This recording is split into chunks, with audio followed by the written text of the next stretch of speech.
Pass me by. Romans chapter 8. Romans chapter 8. My God, today. Something about the head. Ooh, don't leave me there. Romans chapter 8, verses 3 through 5, English Standard Version.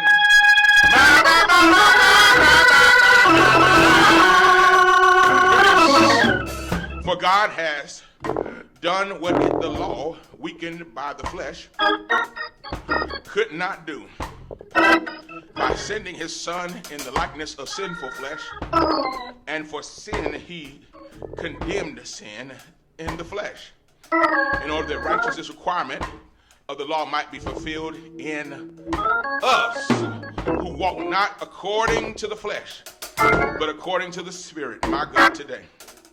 For those who live according to the flesh set their minds on the things of the flesh. But those who live according to the Spirit set their minds on things of the Spirit. Come on, read with me. For to set the mind on the flesh is death, but to set the mind of the Spirit is life and peace. For the mind that is set on the flesh is hostile to God, for it does not submit to God's law. Indeed, it cannot. Verse 8 says, those who are in the flesh cannot please God. Give me a moment to pray. Father in heaven, we bless you today. We appreciate you today, God. We adore you today. You are magnificent, you are magnanimous, and you're glorious. And we appreciate you for all that you are and all that you do, God. Thank you, God. Amen. Now pass.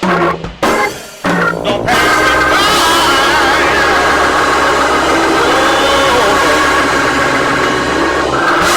I promised myself that we were going to be on time today. Trying to keep it to an hour, but I feel church, I feel church.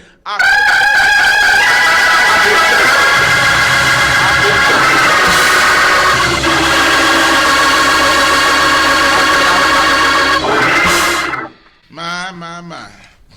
As we look at this text, as we come to another moment, as we continue in this moment, as a moment of preaching this series on freedom through faith, I would like to share with you the truth about this situation. Freedom only comes through faith in not just God. No.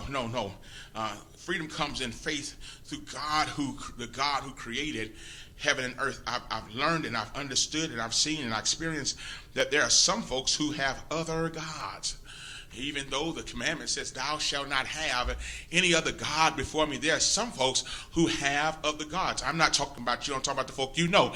They have other gods. They put their faith and their hope and stuff in people that don't necessarily bring prosperity to their lives.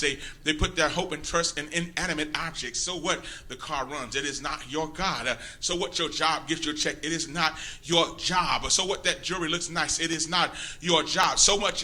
You like going to the boat, eating and gambling? It is not your God. Your God is the one, or ought to be the one, who's created heaven and earth, the one who's brought you out from where you are to where you are now, from where you were to where you are now. That's the God who continues to breathe life into your body. That's the God who you are to continue to love on, the God that keeps on giving, the God who created everything out of the great abyss of nothing. He created multiple situations for us to prosper. Our faith has to be in the one and only God who blew into us the bread of life, who's given us the assignment to go ye therefore in all the world, baptizing folks in the name of the Father, the Son, and the Holy Ghost, teaching them all things that we have been taught. It's our job to have faith. It's our duty to have faith in the one who gives us our exact existence in this world. During last week's message, I tried to help y'all out. I tried to help us out.